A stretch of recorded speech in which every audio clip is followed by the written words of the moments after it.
عمرك سألت نفسك ربنا ليه سترها معاك؟ في لحظة هدوء كده وانت لوحدك سألت نفسك السؤال ده؟ ليه كل مرة كنت قريب تقع ربنا نجاك؟ ليه رغم كل غلطاتك لسه مستور؟ ليه ناس كتير اتفضحت وانت لأ؟ مش عشان انت أحسن ولا عشان ذنوبك أقل، لكن عشان ربنا رحيم وبيحبك ترجع له، مش تتفضح قدام الناس. كل مرة سترها عليك كانت فرصة جديدة، مش دليل انك ماشي صح. يمكن ربنا بيقولك أنا ساتر عليك فارجع لي قبل ما الغطا يتشال.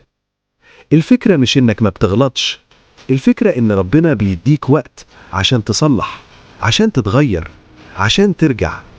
ما تستناش اللحظة ان الستر يترفع فيها، ابدأ من دلوقتي حتى لو بخطوة صغيرة. ربنا سترها معاك مش عشان تكمل، لكن عشان ترجع.